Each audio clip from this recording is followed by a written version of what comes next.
Amados ouvintes, recebam a doce e gloriosa paz de nosso Senhor e Salvador Jesus Cristo.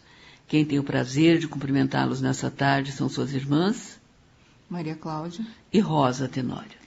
Lembrando que é uma alegoria e, mais uma vez, eu quero agradecer os nossos ouvintes que têm nos dado esse feedback, que têm conversado conosco sempre que nos encontram e enviado também mensagens e dito que isso tem sido uma bênção na vida dos irmãos e isso alegra muito o nosso coração, né, mãe? Sim, esse é o nosso objetivo aqui, que haja um momento da família, um momento de edificação, né? Sim. Esse livro foi escrito pelo autor no cárcere durante 12 anos que ele ficou preso e ele ilustra a caminhada de um cristão, né? As etapas, né? É verdade. As diferentes etapas na vida do cristão. É verdade. E aqui, agora nós vamos para um capítulo, né? Apesar que esse livro não é formado de capítulos, mas eu digo assim, para uma parte que eu acredito até que foi um pouco autobiográfica, porque ele vai falar um pouquinho agora sobre os cristãos que padecem por causa da palavra de Deus. É uma coisa que parece, né, mãe, que está tão longe da gente, mas não está longe. Não. Né? Eu mesma sigo o Open Doors, que é Portas Abertas, né, a missão Portas Abertas, que foi fundada por aquele irmão holandês que levava, né, o contrabandista de Deus que levava as Bíblias, né, principalmente para a cortina de ferro, para a cortina de bambu, enfim, para os países soviéticos, comunistas, onde não podia haver Bíblias. E ele fez esse ministério tremendo, né, que hoje está no mundo inteiro, que ajuda as pessoas que são perseguidas. E são tantos testemunhos, mãe. A gente fica assim bobo de ver como existem ainda heróis da fé, né? Sim, pessoas... nós temos o privilégio, né, Maria Cláudia, de morar num país que ainda não foi atingido por isso, por enquanto, né? Em parte nós somos, né? Nós somos ridicularizados.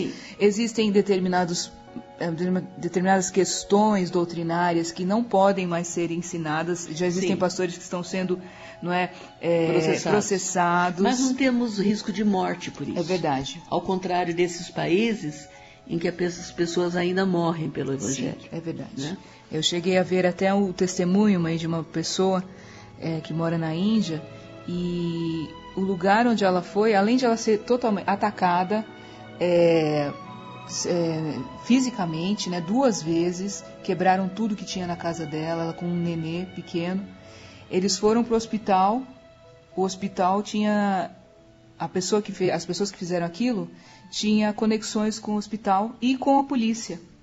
Então eles não tinham socorro de lugar nenhum. Eles só conseguiram socorro quando chegou a Open Doors lá e levou para outro lugar para que eles pudessem ser atendidos. Nem atendimento médico eles não receberam. Que coisa, né? Coisa terrível que muitas pessoas passam, né? Então, aqui no livro, Evangelista avisa dos perigos adiante. Obrigado, Evangelista, por essas palavras animadoras, disse Cristão. E como você é tanto profeta quanto evangelista, conte-nos mais sobre a estrada que ainda temos de percorrer e como podemos resistir aos perigos e vencê-los. Meus filhos, vocês já ouviram que é por meio de muita tribulação que se entra no reino de Deus. Está lá em Atos 14, 22, né, mãe? Que os apóstolos falaram, né? Que por muitas tribulações nos importa. Confirmando os ânimos dos discípulos, exortando-os a permanecer na fé, pois que por muitas tribulações nos importa entrar no reino de Deus. Como veem, estão prestes a sair do deserto. Então veja, tudo isso que tinha acontecido era no deserto. Logo chegarão a uma cidade onde serão atacados por inimigos que procurarão matá-los. E um de vocês ou ambos selará o testemunho com o próprio sangue, mas sejam fiéis até a morte, e o rei lhes dará a coroa da vida. Apocalipse 2:10. O Senhor fala isso, né? Que quem for fiel até a morte, e aí vem a calhar o nome, né, do companheiro do cristão que era o fiel. O nome do companheiro dele era Fiel. Apocalipse 2:10. nada temas das coisas que hás de padecer. Eis que o diabo lançará alguns de vós na prisão, para que sejais tentados, e tereis uma tribulação de 10 dias. Sê fiel até a morte, e dar-te-ei a coroa da vida. Sim, então, aí também é em profecia, né? Que o Senhor fala com a igreja, se não me engano é de Esmina, falando para que haveria, né? Haveria tribulação, haveria perseguição para ser fiel até a morte. Então vim meu sonho que ao saírem do deserto, ou seja, da luta, da provação, né? Saiu da provação, vai para outra provação. Chegaram à cidade da Vaidade, onde se realizava uma feira chamada Feira das Vaidades. A nossa vida de cristão é assim mesmo, né? Nós saímos de uma provação, descansamos um pouquinho e já entramos em outra, né? É verdade. Até o final. É verdade. O C.S. Lewis chega a contar numa das histórias, também porque ele também tem parábolas, né?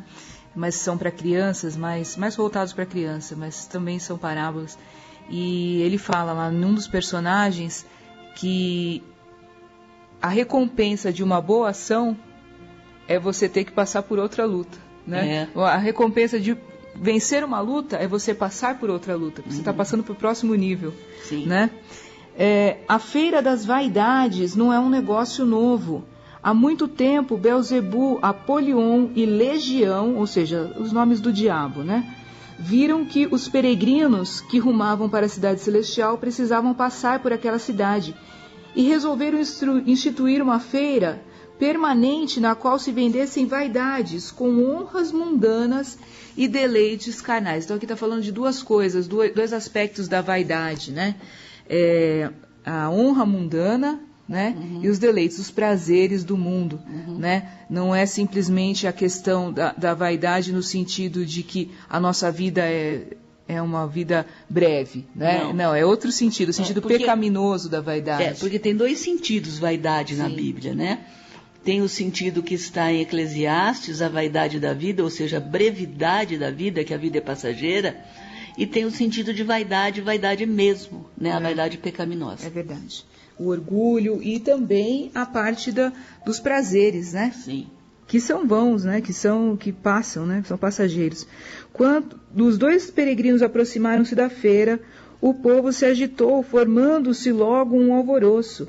Como a roupa dos peregrinos diferia da dos habitantes da cidade, todos os olhavam fixamente, julgando-os todos loucos. Além disso, por falarem a língua de Canaã, ambos pareciam bárbaros incultos aos olhos dos homens deste mundo que mantinham a feira. Ou seja, eles tinham uma postura diferente, né, mãe? Uma aparência diferente, né? Falam diferente, né? O povo de Deus fala diferente. Mesmo Jesus, Maria Cláudia, com seus discípulos, quando ele ia para Jerusalém, ele foi rejeitado porque ele tinha o aspecto de quem ia para Jerusalém, né? E essa parte que fala aqui, mãe, que eles falam a língua de Canaã, também me lembra um testemunho do próprio irmão André, o contrabandista de Deus. Ele estava num país que não era possível, um país comunista, que não era possível o turista transitar, porque ele entrava como turista, né, não como pastor. Não era possível entrar como pastor nesses países. E ele tinha que ser fiscalizado todo o tempo por uma pessoa. E um dia ele conseguiu se livrar ali daquela mulher que ficava fiscalizando ele onde ele ia, e ele quis passar na igreja para levar as Bíblias que ele tinha levado contrabandeado, né? E então ele perguntou para o porteiro do hotel: escuta, como que eu faço para chegar nessa rua? E o porteiro falou: você não pode andar sozinho aí, porque você não fala a língua daqui e ninguém daqui fala a tua língua. E ele falou assim: mas você não sabe que a gente tem uma língua chamada ágape? Ágape significa amor, né, em grego. É a língua dos cristãos. E o homem falou: nunca ouvi falar. Ele falou: tá bom, então eu vou dar um jeito de conseguir achar a igreja. Chegou na igreja, ele percebeu que realmente nem o pastor nem o diácono sabiam falar as línguas dele. Então o que ele fez? Ele abriu a Bíblia dele, e mostrou o nome do livro, o capítulo e o versículo, porque são parecidos, né, em todas as línguas. E então os pastores ali, o pastor e o diácono, olharam na própria Bíblia e leram, e eles ficaram a tarde toda conversando pela Bíblia. Coisa linda, né? E aí quando chegou, ele voltou para o hotel, o porteiro falou para ele: Eu vi no dicionário o que significa ágape. Significa amor, simplesmente. Ele falou, exatamente. Eu conversei a tarde inteira nessa língua com os meus irmãos. Que coisa linda, né?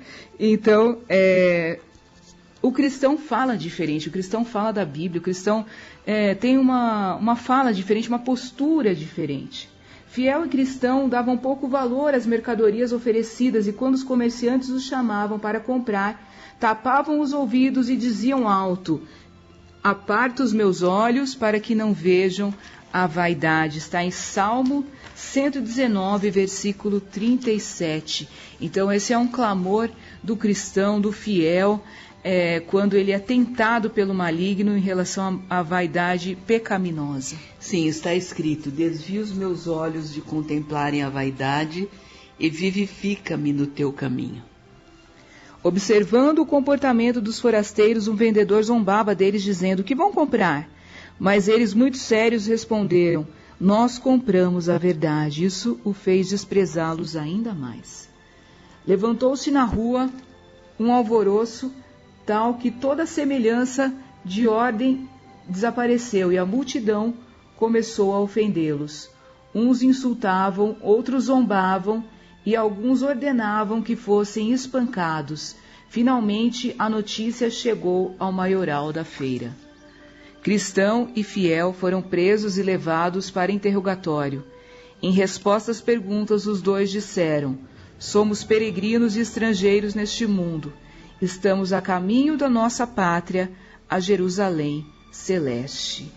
Aqueles que os interrogavam, no entanto, por acharem que fossem loucos ou desejassem provocar agitação, espancaram os dois e enlamearam-nos. Então a gente vê aí como que, qual é a reação do mundo, né, das pessoas que não estão indo para a cidade celestial, quando vem um cristão, quando vem um fiel, né? Nós somos considerados loucos por isso, né, Maria? É verdade. A Bíblia por não diz, gostar, né, das coisas que eles gostam, né? E a Bíblia fala, né? O apóstolo São Paulo diz que Deus escolheu as coisas loucas deste mundo para confundir as sábias. Eu lembro que eu lia bastante esse livro quando eu estava, principalmente na época da minha adolescência, o ensino médio. Por isso que eu já falei para os irmãos, leiam com seus filhos, porque é o lugar onde mais você é diferente. Quando você é adulto, você pode ser diferente, né? Você não pode ser discriminado. Pelo menos aqui no Brasil você não pode ser discriminado. Mas na escola, na faculdade, no ensino médio, né? E as crianças, muitas vezes, Maria Cláudia, são cruéis, viu? Muito, muito. Eu sofri muito bullying, né? Sofri muita discriminação, mas essa é uma palavra que nos ajuda, né? Nós vamos ler também em Hebreus, né, mãe? Porque aqui eles falam: depois puseram cristão e fiel numa gaiola de ferro, exibindo-os como espetáculo público. Ou seja, para o mundo, o cristão, o fiel, é um espetáculo, é uma coisa do outro mundo, é uma monstruosidade, é um ET, não é? É um alienígena. Eu já fui chamada de ET, viu, então, Maria Cláudia? Uma vez num posto de gasolina, um rapaz olhou para mim da cabeça aos pés, zombou e disse: olha o ET. Então uma vez cuspiram em você também, né, mãe? Um homem endemoniado na rua. Sim. Os dois ali permaneceram como objeto de escárnio e ofensas, sem que ninguém os defendesse. O maioral da feira ria alto de tudo o que lhes acontecia. Sim, aqui em Hebreus, capítulo 11, versículo 33 em diante, está escrito: os quais quem? Os heróis da fé. Pela fé venceram reinos, praticaram a justiça, alcançaram promessas, fecharam as bocas dos leões, apagaram a força do fogo, escaparam do fio da espada, da fraqueza, tiraram forças, na batalha se esforçaram, puseram em fugir dos exércitos dos estranhos, as mulheres receberam pela ressurreição os seus mortos, uns foram torturados, não aceitando o seu livramento para alcançarem uma melhor ressurreição, e outros experimentaram escárnios e açoites e até cadeias e prisões. Foram apedrejados, serrados, tentados, mortos ao fio da espada, andaram vestidos de peles de ovelhas e de cabras, desamparados, aflitos e maltratados, dos quais o mundo não era digno, errantes pelos desertos e montes e pelas covas e cavernas da terra. E todos estes, tendo tido testemunho pela fé, não alcançaram a promessa, provendo Deus alguma coisa melhor a nosso respeito, para que eles, sem nós, não fossem aperfeiçoados. Ou seja, eles estão aguardando ainda, né? É verdade. Eles não viram o Senhor Jesus, só viram pela fé. É isso que significa que eles não alcançaram a promessa. Nós, ao contrário, nós já sabemos, nós já temos a Bíblia, né? Então, e nós temos também o testemunho dessas pessoas, né, mãe? Só contextualizando aí, as pessoas que andavam vestidos de pele, como o profeta Elias, ou quem foi cerrado, como o profeta Isaías, João Batista, apesar que João Batista chegou, né, a ver o Senhor Jesus, apesar que não viu todos os... Exatamente.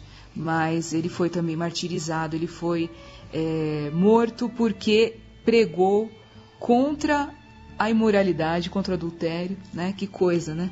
Então, aí fala, né? Apedrejados, nós temos Estevão, né, mãe? Que foi apedrejado, o primeiro mártir. Então, aqui fala, né? Os dois ali permaneceram como objeto de escárnio e ofensas, sem que ninguém os defendesse. O maioral da feira ria alto de tudo o que lhes acontecia. Então, o cristão, o crente fiel, o verdadeiro fiel, ele é escarnecido, ele parece uma coisa diferente, uma coisa estranha, né? Os peregrinos suportavam tudo pacientemente, retribuindo o bem pelo mal e a bondade pelas injúrias sofridas. Alguns dos homens da feira, menos preconceituosos, começaram a censurar os demais por aqueles abusos.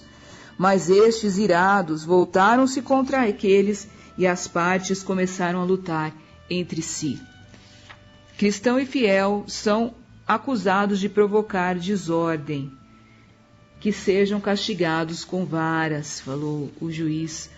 Os peregrinos são acorrentados. Cristão e fiel, entretanto, portaram-se tão sabiamente e suportaram a sua humilhação com tal mansidão, que outros se juntaram em favor deles. Aí a gente vê o testemunho, né, mãe? Sim. Do verdadeiro servo de Deus, verdadeira serva de Deus, ele suporta a tal ponto que aquela perturbação maligna que está na vida daquela pessoa, a pessoa começa a perceber que é um abuso aquilo, né? Começa a perceber o amor de Deus na vida do cristão, no fiel. Isso causou tamanha irritação no partido contrário, a ponto de determinar a morte dos peregrinos. Assim, ordenou-se um julgamento. Os dois foram levados ao juiz, ódio ao bem, com a seguinte acusação: esses homens são os inimigos do comércio, que era a vaidade, né? E perturbadores da paz, causaram divisões na cidade, influenciaram uma facção que aderiu às suas ideias perigosas, desrespeitando a lei do nosso príncipe. A gente lembra dos apóstolos, né, mãe? O apóstolo São Paulo foi chamado de uma peste, né? Sim. Ele provoca sedições. Por quê? Porque ele fala que só tem um rei, Jesus, né? Só tem um Deus, Jesus. E então essa é a acusação do diabo, né? Que nós somos contra ele. Fiel, porém, levantou-se fazendo a própria defesa nesses termos: só me opus ao que contraria a lei daquele que está acima dos mais altos. O príncipe que vocês mencionam é Satanás, o inimigo do nosso Senhor, e eu desafio, junto com todos os seus demônios. O juiz, ódio ao bem, convocou qualquer pessoa que tivesse alguma queixa contra os réus a comparecer e apresentar as provas. Então entraram 3 testemunhas: inveja, superstição e bajulação. Então nós vemos alguns dos inimigos aqui, né, do cristão e do fiel. Ódio ao bem, inveja, superstição e bajulação. Os 3 homens acusaram o fiel de prejudicar os negócios ao afirmar a impossibilidade de conciliar o cristianismo e os costumes da feira das vaidades e de pronunciar-se contra o príncipe Satanás e seus amigos. Ou seja, o porte, o testemunho, a postura do fiel, do cristão, é contra a feira das vaidades, os costumes, né, que são desse mundo, do príncipe desse mundo, que é Satanás. Sabemos que o rei dos reis é Jesus, mas o príncipe desse mundo é Satanás. Fiel, mais uma vez, defendeu-se com coragem, dizendo: estou sendo acusado falsamente. Disse sim, que tudo que contraria a palavra de Deus se opõe ao cristianismo e que é preciso fé sincera para adorar a Deus. Quanto ao príncipe dessa cidade, sua coja, deveriam estar no inferno em vez de nessa cidade. Portanto, que o Senhor Deus tenha misericórdia de mim. Então o juiz exigiu do júri que apresentasse o veredito, se Fiel deveria ser executado ou libertado. Os membros do júri eram os senhores cegueira, injustiça, então mais inimigos do Fiel.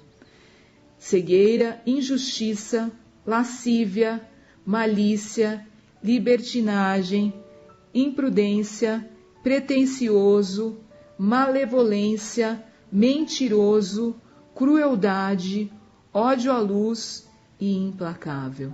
Então nós vemos aí vários inimigos, né, mãe, da caminhada do cristão, né? O que derruba o cristão se ele der ouvido a isso, né? Cegueira, injustiça, lascívia, malícia, libertinagem, imprudência, pretensioso, malevolência, mentiroso, crueldade, ódio à luz e implacável. Eles já haviam decidido contra Fiel no coração e por isso não demoraram em apresentar o veredito de culpado. O juiz, ódio ao bem, ordenou que Fiel fosse levado ao local de execução e recebesse a morte mais cruel que a sua lei pudesse proporcionar. Fiel foi despido, açoitado, esbofeteado, apedrejado, retalhado com navalhas, traspassado por espadas e, por último, o amarraram a um poste e o queimaram até as cinzas. Esse foi o fim de Fiel. Nós sabemos que esse foi o fim de muitos mártires, né, mãe? Sim. Até hoje.